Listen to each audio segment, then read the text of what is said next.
Hello everyone, it's Joel Davis with United Medical Transportation Providers Group, URTheBroker.com, and Home Care Access. Well, it's been a while. It's been a while, and the fat man has been, seems like everywhere. But all is well. Things are very good, busy as heck. Today's video, I'm going to go over a lot. I'm going to be all over the place because it's been a while since my last video. And you guys just continue to send some awesome emails and content and everything, but there's no way I can get through all of them. So I tried to grab a couple things from each direction, each critical topic. So I'm gonna kind of be all over the place today. So I encourage you to watch the whole video because I'll be bouncing all over. So let me just dive in. Hey team, where's Joel been? I always look forward to his videos. I haven't seen anything new in a while. Thanks, Amber. Amber, I know, I apologize. Thanks for the help, Dan. As a side note, do you know if Joel is going to post any new videos? I always appreciate his content. It motivates me and keeps me on track. Doug, Amber and Doug, thank you so much for your appreciation. I know some people are like, oh, you got to do a podcast. I could never pull it off. Man. I do not have the time. I mean, I have a hard enough time trying to put together a single video, let alone trying to do some type of podcast. That's just not an option. So, a couple of quick admin things. Dawn asked me to mention, if you're using DME and you're a new user, to make sure that on your phones you turn on your GPS tracking on your phone, because the DME app, the mileage and location, all that stuff, is integrated with Google Maps. So she says that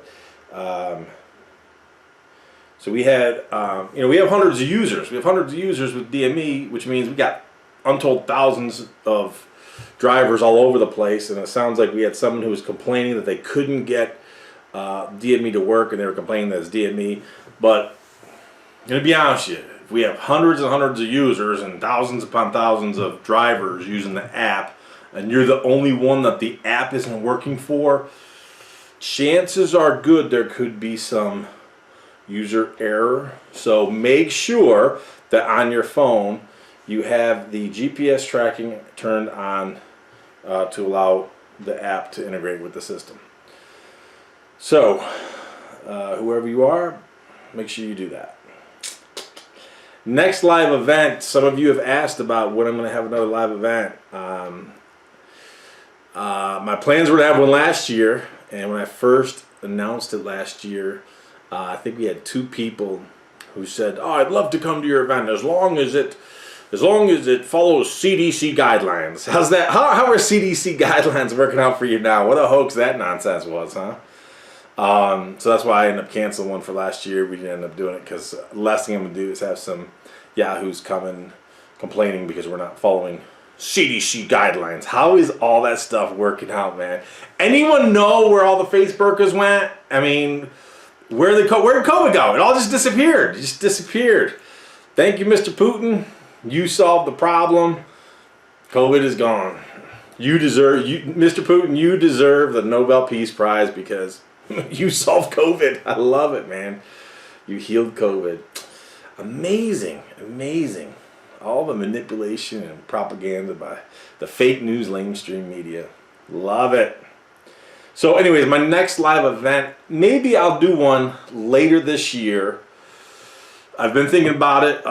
Maybe I'll do one later this year. Not sure how that would look. I think if I do it, it's going to be by invite only. So I don't know, because I don't like big events. Back in the day when we would do 30 and 40 people, it just wasn't, it's not conducive for the one-on-one questions. It becomes a free-for-all, and it's too hard to manage and ask questions, especially when you get some D-bag there who wants to, who thinks he's a superstar and he wants to ask all the questions, and then he wants to contribute and thinks he's the resident expert, and it detracts from what we're trying to accomplish. That's why a couple years back we started to really downsize to have, you know, the round tables, to have more of a smaller, more intimate group. We found that to be much more conducive. Everybody's just happier that way. You get a lot more direct engagement with the attendees, direct engagement with each other. They all appreciate that. So I don't know what it's going to look like, because I'm thinking, you know, if we do it, you know, when you're trying to cover NEMT content, home care content, broker content, I'd really like to get one of my financial advisors down there to talk about a lot of the strategies that we've been helping so many different client providers when it comes to creating your asset protection, creating your money, pushing it through your system, building the honey pot, separating your entities, building your own bank. So I don't know. I mean, bottom line, for those of you who have expressed your interest in a live event, that's great. I appreciate it. Let me get back to you on that. I mean, so many delicious things are happening right now in the geopolitical space. I mean, I am just so thankful to be alive right now to get to enjoy all this. I just wish my mother was here to enjoy it, because she'd be loving this stuff too. There's going to be so much happening in the coming weeks and months. Man, how about that sleepy, creepy dementia patient with the cackling sidekick Medusa? How many of you got your buyer's remorse? I love it. I always love hearing people in the buyer's. You got your people who have the buyer's remorse, and then you got the people who claim they don't have the buyer's remorse because they're so full of pride they just can't admit when they're wrong. And I'm like, hey man, January 20th of last year, gas prices in my area were $2.09. They are now $4.35. Thank you, sleepy, creepy dementia patient with cackling sidekick Medusa. Absolutely love it. I love the 40-year high inflation, everything. So, I mean, there's so many delicious things that are happening. That's what I talked about. We're in the storm. We are in the storm. We're pushing through. We're going to push through because we have no alternative. But the other side of the storm looks really good. Really good, delicious. So, I don't know what the next live event is going to look like. Stay tuned. Like I say, because I want to, if we do it, I want to be able to have adequate time to dive into NEMT, home care, broker, all that stuff. So I don't know what that would look like. So that's why I'm also thinking we got to do invite only. People who we have direct relationships with and who I think would really benefit. So I don't know. I mean, just, I appreciate the interest. I'm going to have to get back to you on that one in a couple months as we see how things develop. If I do a live event, it's probably not going to be till, you know, September, October-ish anyways. What is your policy on working with people in close proximity of each other? If you're too close to someone I'm already worked with, then we're not going to work with you. It is what it is. Every once in a while this happens. So if you reach out to us and you're interested in doing one-on-one, and we've already worked with someone who, let me say this though, because there's some people that we've done work with who, some people have gone, during the whole scamdemic, we have people who've gone bankrupt. It is what it is. So they're no longer in business. We have some other people who, for whatever reason, started the business, sold the business, went out of business, whatever.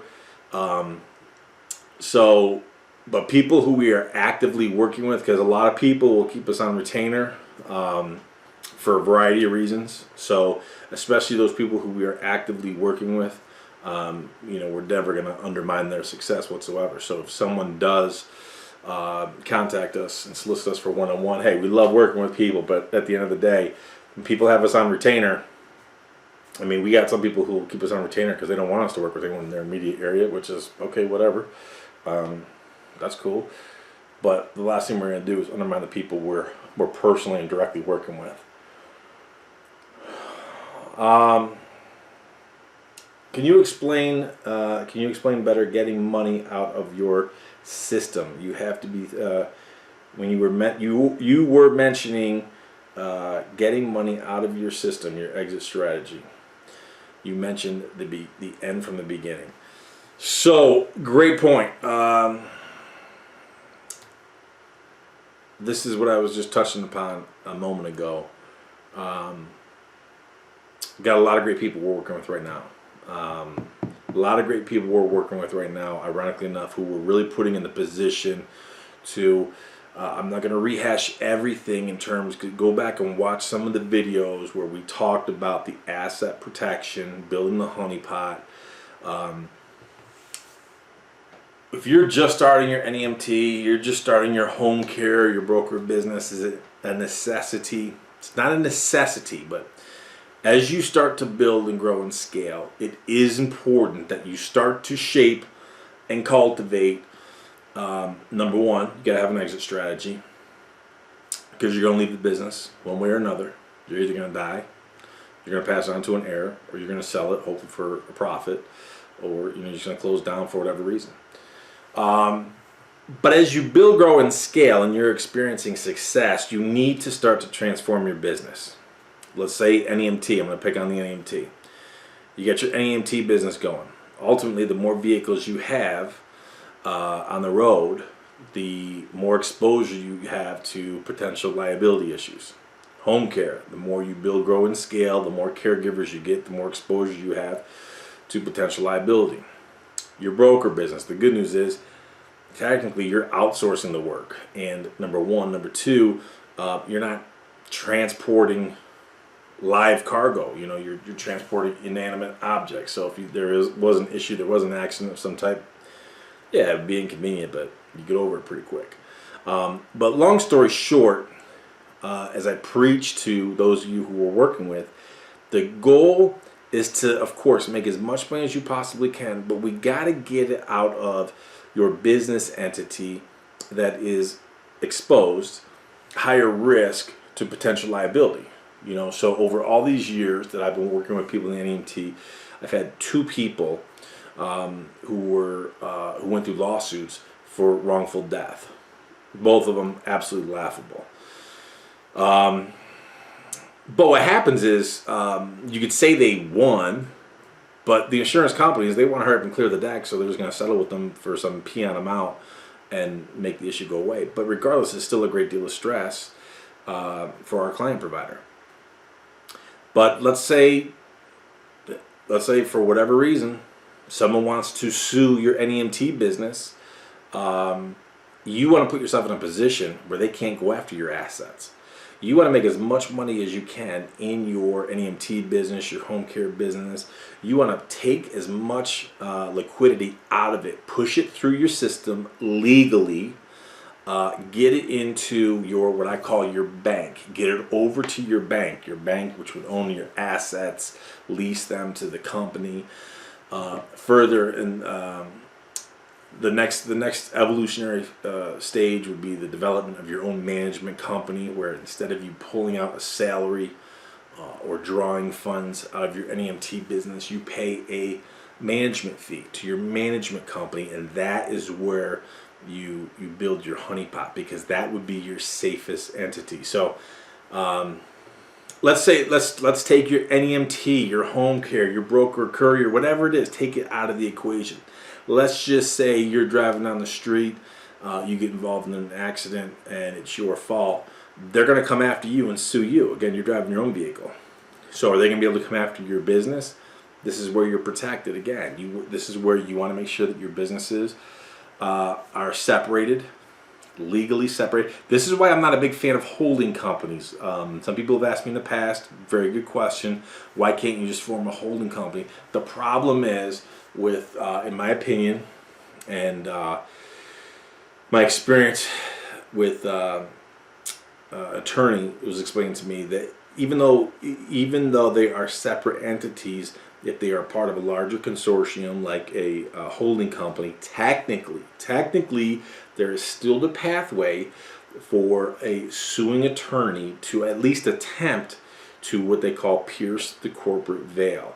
So the whole goal is to make your personal wealth, your personal assets, lock solid, protected to the best of your ability.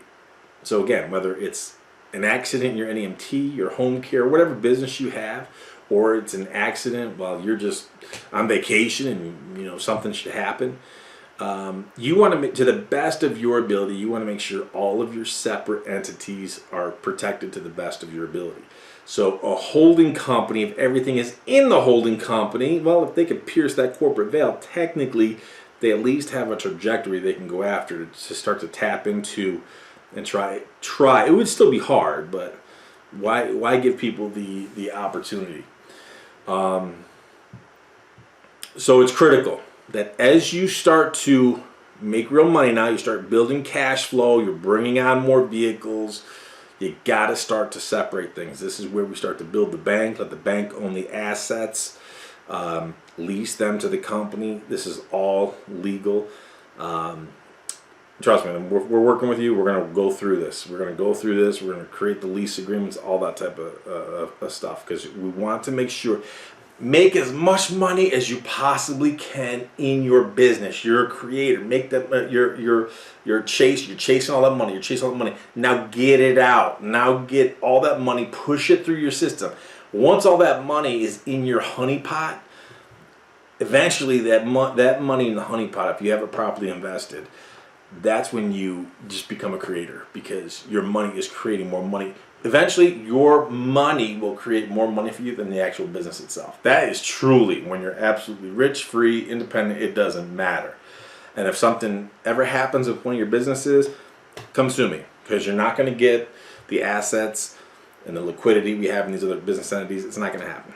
So protect yourself to the best of your ability. It's critical. Again, if you're just starting out today with a single vehicle, do you need this? No. 2 vehicles, if you're so busy, it's not, earth shattering, don't need it. But the time is going to come where you have to start implementing and creating the structure to protect you and your family, bottom line. You do not want this what is it, all eggs in one basket. You do not want all your eggs in one basket, because they're all equally exposed. We don't want that. Let's see here.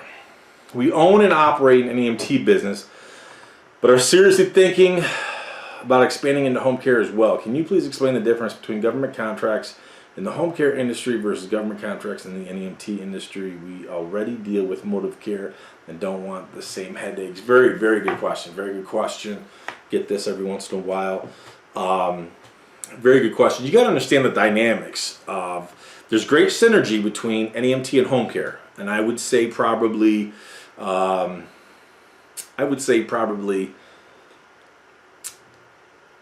to 40% of the people we work with with their NEMT business came to us. They already started a home care, then they diversified to NEMT. Then other people started NEMT, then they diversified into home care. Because there's great synergy. There's great synergy between NEMT and home care. It's obvious, right? But the Medicaid for NEMT, everyone knows. Medicaid brokers, everyone knows how I feel about them. I'm not a fan. Dealing with Medicaid brokers back in the day were much better. Obamacare destroyed that. Obamacare destroyed that because it increased Medicaid enrollment by 133%, which was just like a feeding frenzy for Medicaid brokers. That's why they all popped up on every single street corner. Then the next iteration that hurt us was the rideshare industry, because the rideshare industry wanted as much as they could, and then they started to cannibalize as much of the ambulatory Medicaid work as they could possibly go after. So first downfall for Medicaid was Obamacare, which is a train wreck for many different reasons, and then also the rideshare. Those are the two significant things. So as you get all these Medicaid brokers popping up on every single corner, you can't hate the brokers, because the brokers got to make money. They got to make payroll. They're giving bonuses. They're doing all their stuff. As unhanded as they are in so many different ways, at the end of the day, they're a business. They got to make money. I get that. So hey, you can't hate the player. You got to hate the game. But that doesn't mean I got to play your game. That doesn't mean I got to play your game. That's where people go wrong.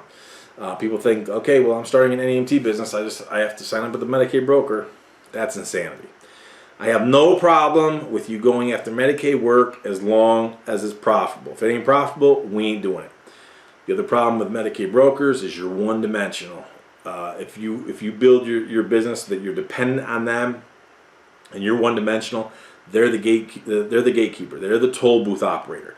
They could give you as many trips in one day as they want. They can give you as little trips in one day as they want.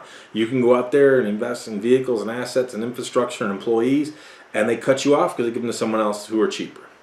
Medicaid brokers are notorious for sending you trips, approving them, saying that they're going to pay you, let's say, $85 for this one trip, and then all of a sudden they're not going to pay the full amount. They're going to pay $63 because you didn't get the signature, or you didn't turn it in on time, or you took this route instead of that route. They're notorious for that because they know you only have the time to chase it for so long, and then you're just going to write it off. That is a huge margin for them. Huge margin for them. How do I know? Because people who used to work for them have told me. So brokers are there to make money. They are the middleman. When it comes to home care, there's so many different type of government agencies. It's a different dynamic altogether.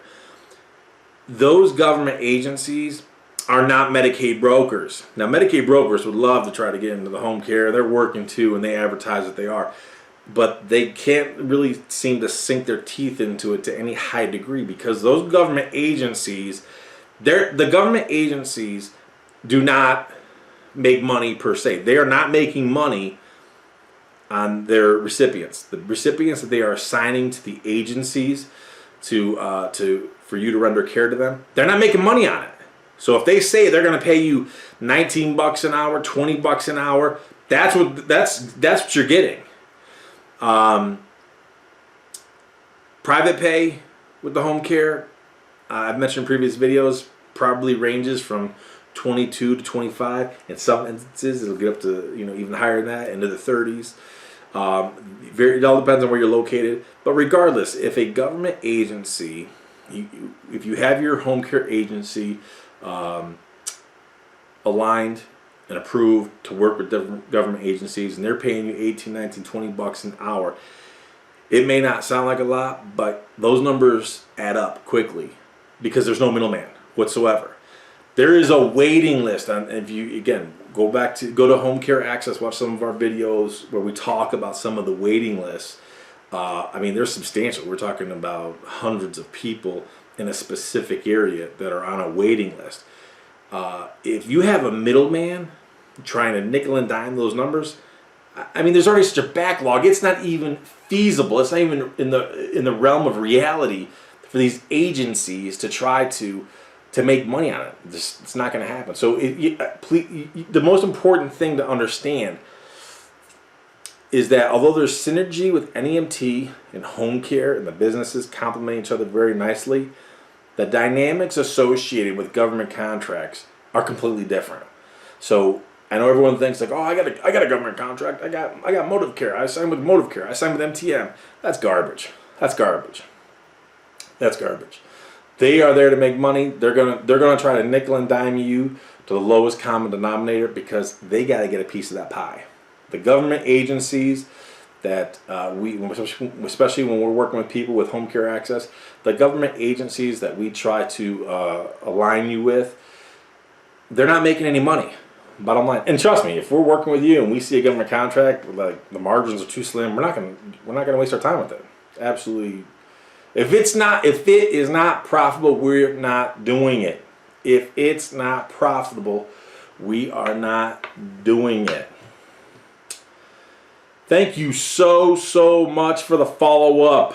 You both are a huge blessing to me. Again, I appreciate the update, and hopefully I will have my facility license and Medicaid soon. Edna, this is a quick thank you, appreciation to Marty and Ginny, my partners with the Home Care Access.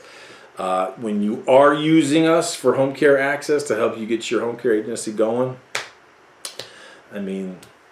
someone like Edna, who is a business owner, owns multiple businesses, you really have to consider the time factor, especially when you are busy with other businesses. You have got to consider the time factor. I could do it on my own. I could figure it out on my own. Go do it, man.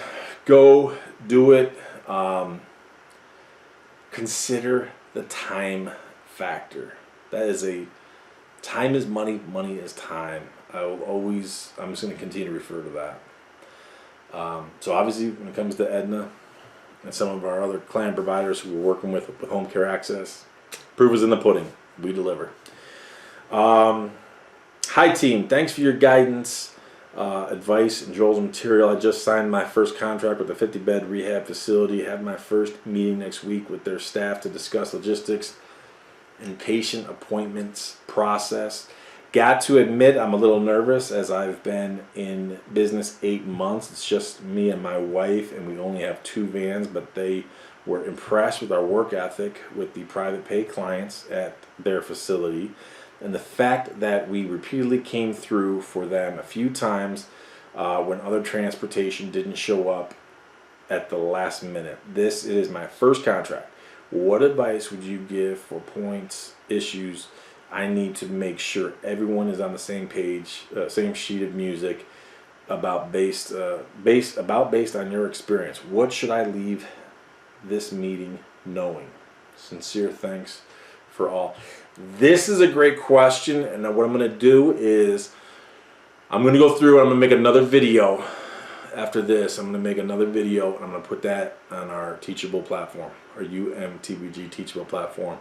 The reason why is because that is, even though it's a shorter email, there's a lot of different directions that could go. So this is from Alan. Alan, make sure you go check us out. Go to our Teachable, go to our UMTBG Teachable account and check that out. Because it sounds like, I want to make sure if you've already signed the contract then your questions are really more towards logistic related concerns on a daily basis versus specific policy issues associated with your contract. So that could go in a lot of different directions. So I'm going to take your question and make a separate video for our Teachable account, our UMTBG Teachable account. So check that out. So, hello Daniel, I just wanted to let you know that after requesting the removal of the blank insurance components, my annual premium decreased from $14,608.74 to now $8,803. That is fantastic. That's an annual savings of $5,805.74. I can't thank you enough for taking your time to assist me with my questions. Having Joel's team of experts available to assist with these startup questions has been invaluable and well worth the investment. That is outstanding. Obviously, you are in a much more competitive market, probably even high risk based upon the numbers they're quoting you for insurance. You're probably, and there's so many variables. So many variables associated with insurance premiums. So, I mean, does everybody pay $14.6 thousand per unit? That's flipping insane. But even to get you down to 8.8, that depending on where you are, that could be good. So that's awesome that we were able to save you $5,805.74. That is fantastic. I'm glad to hear that Dan was able to help you. So this is a one-on-one client that is just starting up with us. I just saw her information today. I need to go through it, and I will. But yeah, that's outstanding. So this is where you got to be very careful. And don't think insurance agents. I mean, they got to make money. They're in business to make money. Don't think they're not going to try to scheme you and scam you if they can pull it off. Especially because it's not just the insurance agent. Remember, behind the insurance agent are the underwriters. That's who makes the real money, the underwriters. So, yeah, if we're working with you one-on-one, definitely send us your insurance policies so we can take a look at it and see what we can do to possibly reduce it. Hi, Joel. Happy Thursday. Yo, remember that contract you fixed for me with the blank facility? They signed it, but now the regional manager for that facility called me today and connected me with 6 more of their sister facilities. She asked me to send 6 separate contracts to individual facilities. They are responding one by one with the signed contracts. She also mentioned she manages 10 more blank facilities and will connect me with their ED so I can get contracts. Man, I don't know what to say. Exclamation point, exclamation point, exclamation point, exclamation point, exclamation point, exclamation point, exclamation point. It's about to get real. Exclamation point, exclamation point. Your feedback will be appreciated. Thank you, James Dizzle Dazzle. James, love it, brother. But this is a classic example. Now, this is a one-on-one client we work with. Keep us on retainer. Love him. He is one that we are definitely working to position. I mean, he's got a scale. I know this upsets you, White Walkers. I know it just sticks in your craw that you are not getting help and assistance for free because, gosh darn it, you deserve it. I know everybody wants it for free. Well, you're not going to get it for free. But someone like James who keeps us on retainer, I mean, boom. We've already put together like a dozen contracts for him. Now you got one. And this is where I always talk about the pressure building up behind the dam. You got to keep building the pressure, building the pressure, building the pressure. And all of a sudden, it's going to start to crack. And then it's going to start to pop. And when it pops, the dam can go, and it can go fast. Then at that point in time, it's a great problem to have. But it's like, man, you can no longer just stick your fingers in the hole. It's like, it's going to go fast. Then what do you do? This is exactly why he keeps us on retainer. Because, I mean, the guy's constantly hitting us up with good stuff. And we do our best to help him. But anyway, so here's a classic example of what is the value of time? How are you? Oh, I can do it on my own. I'll figure it out on my own. Okay, White Walker, what's the value of time? And now here it is. He's got a scale, and he's going to scale fast. Okay, so this is where a classic example where I talk about we have to put you in the position where you have your own quote-unquote bank, your own management company, get the money out of the high-risk areas, push it through your system, protect the assets, protect the cash, build the honey pot, position yourself for long-term growth and stability.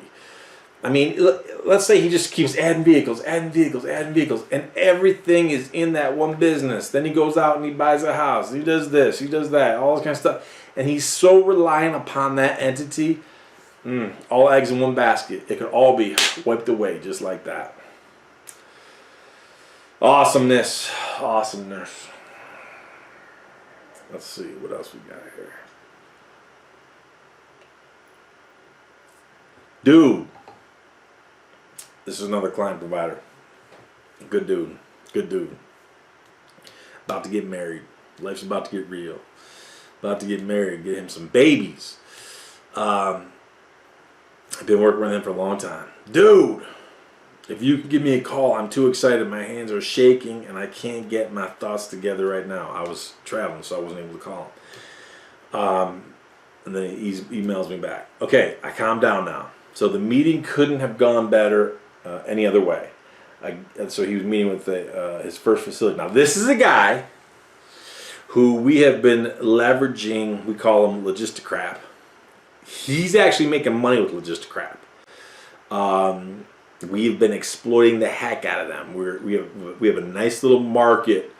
This is an example where, hey, I have no problem with you partnering, doing Medicaid broker work as long as it's profitable.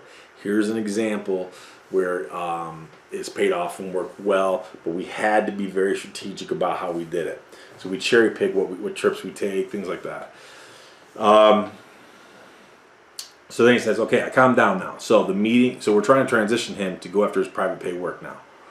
Okay, I calmed down now. So the meeting couldn't have gone better any other way. Again, thank you for the advice about being myself. It definitely helped out a lot during a meeting. I got to joke with 2 of the 3 people there, and one of them was the administrator.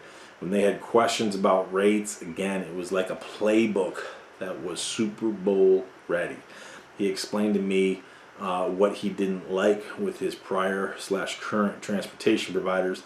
The vehicles were not presentable. I told him that the vehicles that we have were going to look one way, and as time went on, it would be a vehicle that looked like it was in the other transportation company. The administrator is telling this to my client provider. The vehicles would look different. As time went on, it would look like like a vehicle was involved in an accident with rust building up on it. Even said, quote, "You're making $11,000 a month and your vehicles look like that." And then they talked about the volume that they had post-COVID. 102 trips a month plus 54 dialysis trips per week. So that's 102 trips a month, 54 dialysis trips a week. The analogy that I used, what set the tone of the entire conversation, was a puzzle piece. I said that what I want to do is find out where we fit in your mission. You can try to force a circle into a square, but it's just not going to fit as well. I want to find out if we would be a good fit for your facility. He ate it up. It was so cool. There was not a question that he asked that I didn't have an answer for. I even admitted to him that as he was telling me his concerns, I was getting goosebumps, because everything that he needed right now was we already do and more. I also told him I'm not going to sit here and make promises like other people. I told him I would prefer he look at his budget, email me, and then we can see if we can work something out and make it fit. When I tell you they were strapped for help, they were super strapped for help. The providers that they had would tell them they were available and then tell them they're not available. They would tell them they can transport COVID patients and then turn around and say they can't do it anymore. They said sometimes they would have a patient who was abandoned and they would have to pay a lot more money for an ambulance to pick them up and bring them back. Lots of stuff that I left out, can't remember it all, too excited. As soon as he gets back with me about the budget, I can send it to you. See you at the top, Antoine. So again, here's a classic example, and I told him, I said, this was your first meeting with your first facility, had his executive welcome packet, looking good, pimped out. Here it is, it's been multiple years, he's only been doing logistic crap work. And again, don't jump the gun and think you're going to make all this money just with logistic crap. Again, he's in a very unique market. We positioned him uniquely, the way we structured his business. He has some 1099 contractor components there. We're able to squeeze out every possible dollar. They keep trying to force him to use their dispatching systems. He's not doing it because he knows if he does, they're going to regulate him. And they're going to start to see all the business he does outside of logistic crap. They're going to reduce his rates of reimbursement because they're going to be able to control them. That's why you got to be very cautious of what dispatching systems you use.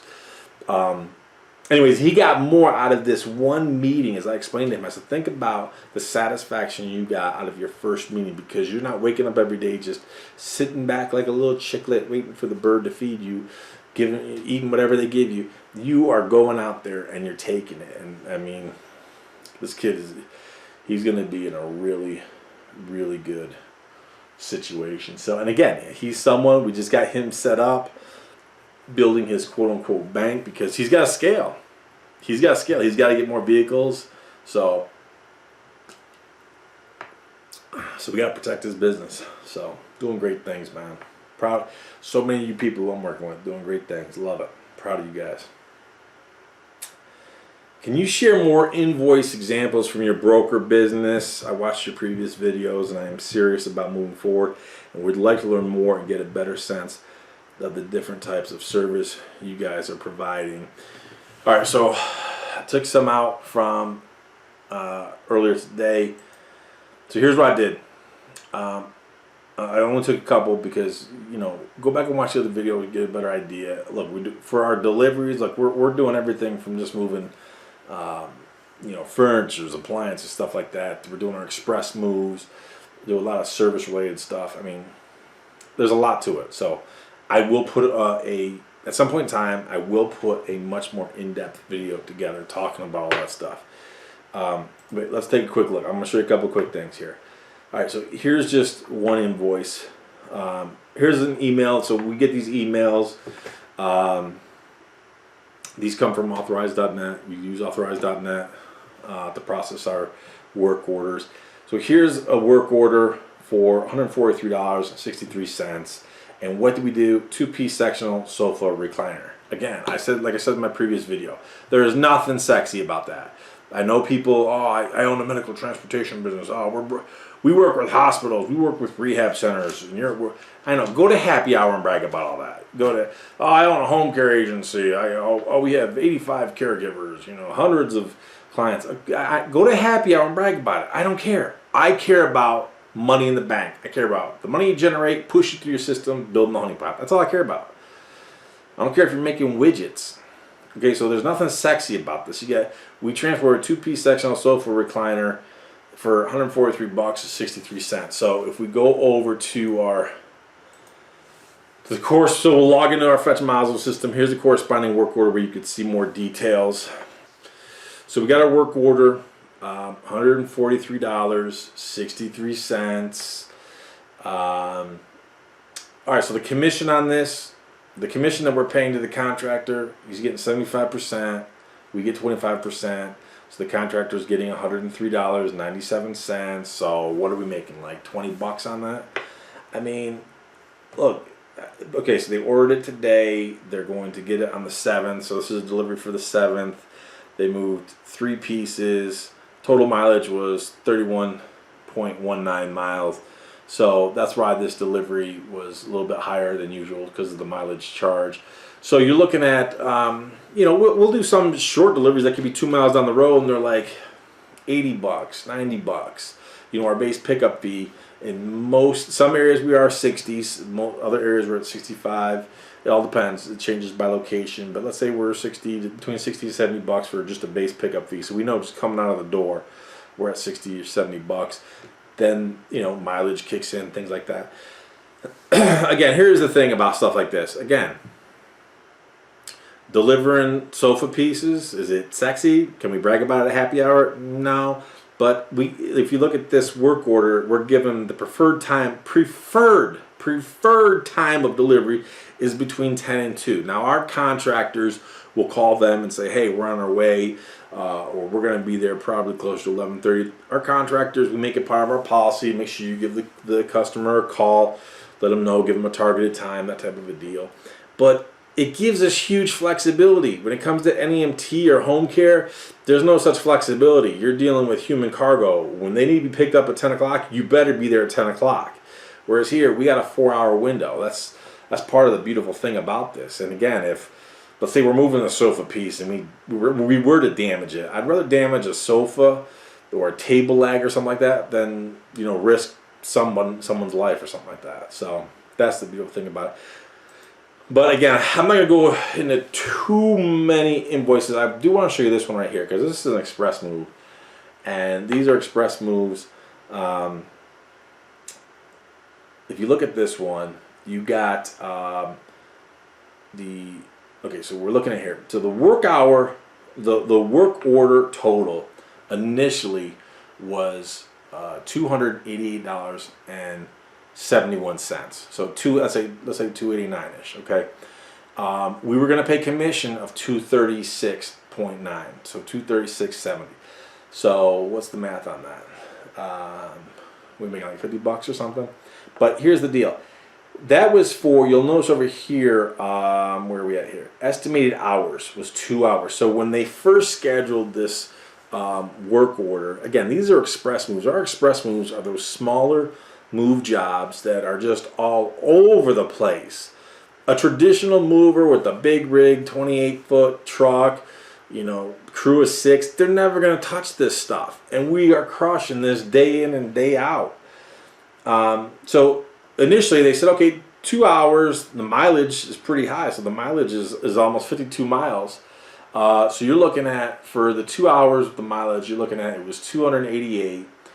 We're going to make, we personally make 50 bucks on it. You see the customer surcharge of $10. We don't pay commission on that. But here's the deal. I would argue probably 9 out of 10 express moves always run over. Always run over. So what happens is, boom, once you get there, you start doing the work, you can see the 2 hours are already eaten up. You go to the customer, you explain to them, look, we got to keep going here. and then they got to pay. So they pay. So here are the additional charges. They use it right through the app, right through the software. The additional charges for more time was another $131.25. The commission paid on that was $111.56. So, you know, I mean, but Joel, you only made another $20 on that. So no big deal. You made like what, $50 and another $20. So you made $70 on that. But I know that doesn't sound like a lot, but here's the deal. I'm not there. These are all 1099 contractors paying their own gas, paying their own insurance, paying for their own vehicle, paying for their own maintenance. If they got helpers, they're paying for it. This is why I get it. I get it. We pay more than any other industry standard. I mean, we're giving guys, this guy right here, I guarantee he's making, if you do the math, he's doing 75%. Maybe he's getting 80 for this one because we paid more for the express moves. But that's higher than any other industry standard. But we don't have the turnover that other people do. And I want these guys happy. I want them making money. I promise you, I'm not there. I'm not doing it. These guys are making money. I want them making as much money as they possibly can. You know, I had this. Here's another thing too. I had an NEMT provider. I'm trying to think of how they even came up with a conversation. He was telling me about how, you know, he had to pay. He was asking me, I mean, how does he pay, or does he have a driver pay? Driver was getting on the vehicle. He's here in the Northeast, and you know, obviously we're in winter, and the wind is blowing. So the guy opens up the door to get out, and boom, the wind takes the door, blows it hard, kind of wrenches the hinges. The door doesn't close properly. It closes enough if he puts enough into it, but bottom line, it needs to be fixed. So he's like, you know, what do I do? Do I have the driver pay for it? No, you have to pay for it. You have to pay for it. It's user wear and tear. It's part of the job. It's built in. I mean, if you're gonna nickel and dime your drivers, your employees for everything that gets broke, lost, moved, damaged, dinged, scratched, whatever, you're not gonna have any employees because things are gonna happen. It's wear and tear, and you know, you could turn that into insurance, but I guarantee if you got a deductible of $500 or $1,000, it's not gonna cost that much. So 6 in one hand, half a dozen in the other. It's like, which way do you go? You personally, as the NEMT provider, you got to pay for that. So he's going to pay a couple $100 between labor and some new hinges, get it fixed, whatever. I mean, it is what it is. Bend this, bend that. My point is this. Oh, Joel, you did an express move. You only made $70 on it. But dude, I ain't paying nothing. If that driver gets out of his box truck and the box truck door, the wind catches it and blows it open, I'm not fixing it. I'm not doing it. It's not going to happen. Keep things in perspective. I want to pay my people as much as they can, keep them happy, have lower turnover, making as much money as they possibly can. So they keep wanting to come back to feed at the trough. Let them feed. Let them make as much money as they can, because I'm obviously making great money. Let me leave you with this. I'm gonna leave you with this. This is awesome. No one asked me about this recently. Over the years, people have asked me about the whole real estate gig, and I got multiple people I know who are in a lot of. I mean, I know a lot of people in real estate. I used to have a lot of properties. I actually lost 2 properties. We had the 2006 flood. They called it the 100-year flood. It happened in 2006. 100-year flood. And I owned a bunch of properties. All my properties were safe.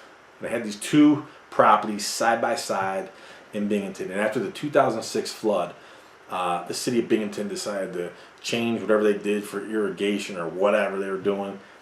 So sure enough, the 100-year flood proved to only be the 5-year flood. Because in 2011, it flooded again. State of emergency this, state of emergency that, all that kind of stuff. And my two properties that were side by side, lost them both in the flood. Why? Because of the way they changed the drainage system in this neighborhood and all this kind of stuff. I lost them now. Where they were safe in 2006, I lost them in 2011. And we actually had less rain in 2011 than we did in 2006. I lost those 2 properties. I tried to turn them into FEMA. FEMA was like, all right, you go pay for all the repairs and new furnaces and all this, that, and then we'll see. And then no, I'm not wasting my time. I sold them for scrap because I don't have time. So I was done with it. Making too much money. I was, launching my broker business. I don't have time for that nonsense. I got so many people who are can you make money in real estate? Absolutely. You can make a lot of money in real estate. I get all that. You could do a lot of unique business models, a lot of different things, a lot of different directions you can go with real estate. But I want to share this with you because this is so awesome. This is all part of you you loon tunes that love doing business in your communist blue states, and you vote for all these blue loon tune politicians. Here, this is just awesome. Albany's no eviction ever bill will devastate landlords and New York's housing stock. I absolutely love this. An Airbnb user who never intends to leave. Tenants not paying enough rent to keep up buildings. A roommate temporarily renting a room who later decides not to move out. Under the legislature's misleading name tag, good cause eviction. Notice how politicians always make it sound good when they're trying to just stick it to you. Good cause eviction bill.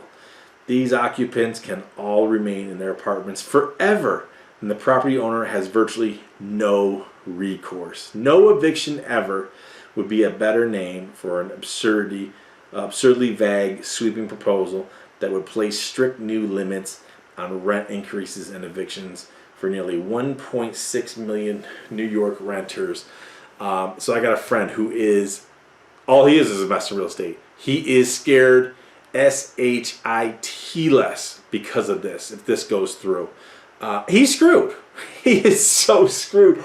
This is where you don't even have to complain about the Democrat Party and all the loon tunes. You don't even need to go down and talk about the absurdity of, all the weirdness that so many of you guys, you got to own it. Own your vote. Own your vote. Own your vote. If you vote for the Democrat Party, you don't even have, when you look at stuff like this, you don't even have to bring up, the perversion, the baby killing, or the pervs, the pedos, none of that stuff that they co-sign. And likewise, the party of Judas, who co-signs all that demonic nonsense. You don't even need to talk about those. You could literally talk about stuff like this, and you gotta own your vote. It's just the absurdity of it. It's just absolutely incredible. This is why everything that I do and advocate for you is to put yourself in the best possible position to empower yourself. Again, no one asked me the question about real estate recently, but I put this in there once I saw it, and one of my friends who's just panicked over this, because if this happens, he's screwed.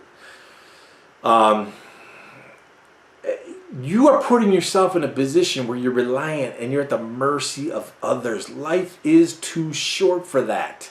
Life is too short for that. You might be young, you might be old, you may have family, kids, grandkids, you might have nothing, you might be single, you're still young, you're just starting out. Regardless of where you are in life, man, time goes by so fast, and the last thing you want is to be held hostage by decisions that politicians make. This is why I always say politics directly affect policy, which directly affects your money. If you're a loon tune and you co-sign these blue politicians, these sellout politicians, boom, own it. These politics directly affect policy, which directly affect your money. This is why I advocate and teach you the way that I do when it comes to Medicaid brokers. Look at the transportation providers I just read emails from and put before you. They are making moves, exploding their businesses because they're not co-signing. I'm going to sign up with Medicaid brokers, let them be the gatekeeper, and allow them to own and control my business and own and control the cash flow I get, the volume of trips that I get. No, that's not what we're going to do. We are in business to build, grow, and expand and empower you and your honeypot. Bottom line. No other way around it. That's it. So folks, I know I've gone long. I apologize. I told you there was going to be a lot. I was going to try to cover a lot of different topics in a short period of time. If you're an active UMTPG member, go check out that video. I'm going to put that together ASAP so I can get it out there to help you guys. I want to get that out there ASAP for Alan, who is going to be meeting with his rehab facility ASAP. So check out that video. Learn as much as you can. Keep sending us your great emails. Always appreciate it when you do. I'll see you at the top. Let's go, Brandon. Hey. Let's go, Brandon. Ayy.